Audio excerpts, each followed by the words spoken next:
कल्पना कीजिए, सुबह आप अपने घर का दरवाज़ा खोलते हैं और सामने सड़क नहीं बल्कि कई फीट गहरा पानी दिखाई देता है।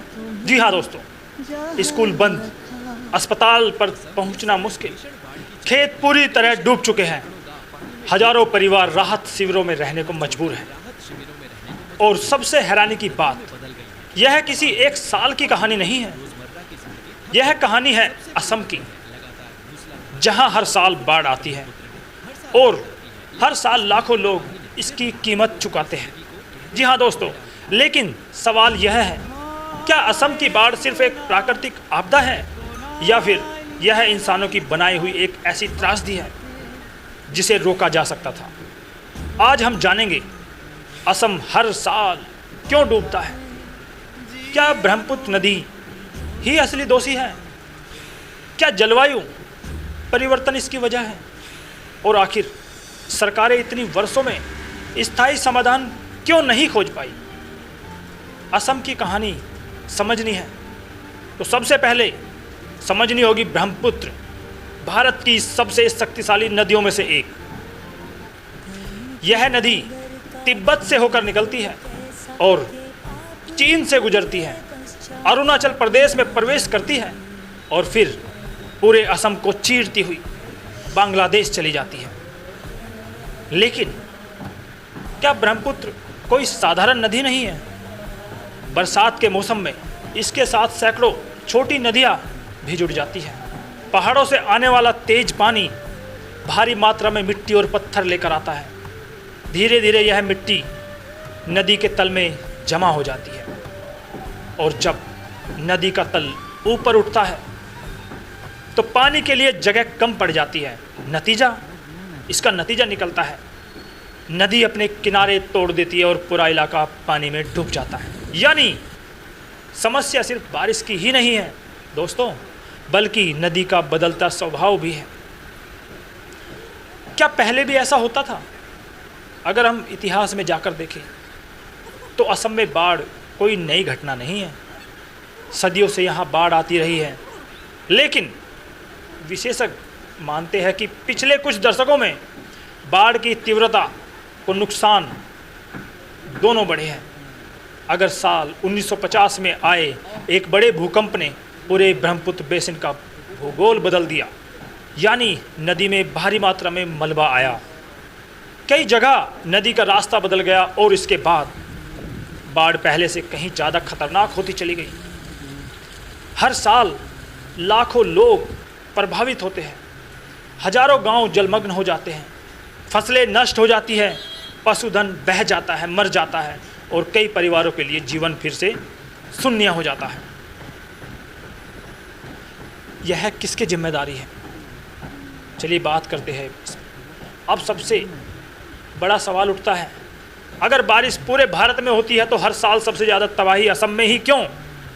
इसका जवाब कई कारणों में छुपा है। पहला, जलवायु परिवर्तन, मौसम का पैटर्न बदल रहा है, कम समय में बहुत ज़्यादा बारिश हो रही है।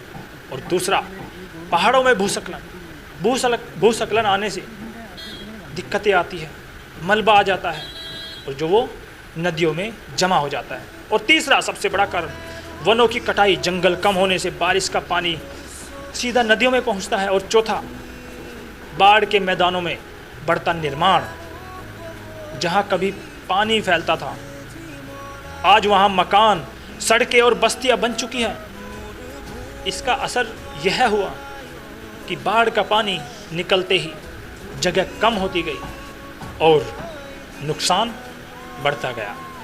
क्या तटबंध समाधान है या नई समस्या?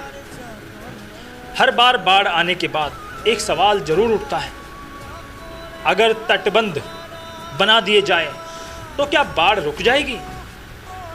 असम में दशकों से हजारों किलोमीटर लंबे तटबंध बनाए गए हैं। आखिर इनका उद्देश्य क्या था? नदी का आबादी तक न पहुँचे? आखिर क्यों होता है ऐसा? असम की हम बात तो कर रहे हैं, लेकिन अगर उसके इतिहास में जाएंगे तो जानेंगे। लेकिन कई विशेषज्ञों का कहना है कि लंबे समय तक सिर्फ तटबंधों पर निर्भर रहने से नई समस्याएं भी पैदा हो सकती हैं। कई जगह नदी का तल ऊपर उठता गया, पानी का दबाव बढ़ता गया और जब तटबंध टूटे तो बाढ़ पहले से भी ज़्यादा विनाशकारी हुई। कुछ तटबंध पुराने हो चुके हैं, कुछ को समय पर मजबूत नहीं किया गया और कई जगहों पर कटाव ने उनकी क्षमता कर दी। यानी सवाल सिर्फ तटबंध बनाने का नहीं बल्कि उन्हें लगातार मजबूत रखने और पूरे नदी तंत्र को समझना और योजना बनाने का है। क्या सिर्फ सरकार जिम्मेदार है? हर साल बाढ़ आती है, राहत शिविर बनते हैं, मुआवजे की घोषणाएं होती है और एनडीआरएफ, एसडीआरएफ की कई टीमें राहत का कार्य करती हैं। फिर कुछ महीने बाद सब कुछ सामान्य होने लगता है, लेकिन अगली बारिश आते ही वही कहानी दोबारा शुरू हो जाती है। इसलिए सवाल सिर्फ सरकार से नहीं, हमारी विकास परियोजनाओं से भी है। क्या हमने नदियों को समझकर शहर बसाए? क्या बाढ़ वाले इलाके में निर्माण को नियंत्रित किया? क्या जंगलों और प्राकृतिक जल निकासी को बचाया? अगर इन सवालों के जवाब नहीं हैं, तो केवल राहत पैकेज समस्या का स्थायी समाधान नहीं बन सकते। दुनिया ने हमें क्या सिखाया और दुनिया से हमें क्या सीख मिलती है? भारत दुनिया के कई देशों से बाढ़ से लड़ने का तरीका बदला है। सिर्फ ऊंची दीवारें बनाने के बजाय उन्होंने नदियों को फैलने की जगह दी, वेटलैंड दिए और संरक्षण उनको किया। बाढ़ की चेतावनी प्रणाली मजबूत की और लोगों को सुरक्षित पूर्णवास किया। विशेषज्ञ क्या कहते हैं? विशेषज्ञ भी मानते हैं कि असम जैसे राज्य में केवल एक उपाय नहीं बल्कि नदी प्रबंधन, पर्यावरण संरक्षण, बेहतर चेतावनी प्रणाली और योजनाबद्ध विकास, इन सभी पर साथ साथ काम करना होगा। असम की बाढ़ सिर्फ एक प्राकृतिक आपदा नहीं है, यह एक केवल चुनौती है और ऐसी चुनौती है जिसमें प्राकृतिक, भूगोल, जलवायु परिवर्तन और मानवीय फैसले सबकी भूमिका है। ब्रह्मपुत्र नदियों में बह रही है, लेकिन सवाल यह है, क्या हमने उसके साथ जीना सीखा है या उसे रोकने की कोशिश में खुद नई जिम्मेदारियां पैदा कर दी हैं? जब तक विज्ञान, पर्यावरण और दीर्घकालिक योजना के आधार पर फैसले नहीं लिए जाएंगे, तब तक हर मानसून में वही तस्वीरें दोहराई जा सकती हैं। डूबते गांव, उजड़ते घर और राहत शिविरों में नई जिंदगी शुरू करने की कोशिश करते लोग, लेकिन वह लाखों लोग कहाँ जाएंगे, कहाँ अपना घर बसाएंगे? अगर यह डॉक्यूमेंट्री आपको जानकारीपूर्ण लगी तो इसे शेयर कीजिए, क्योंकि किसी भी समस्या का पहला समाधान है उसे सही तरीके से समझना। नमस्कार।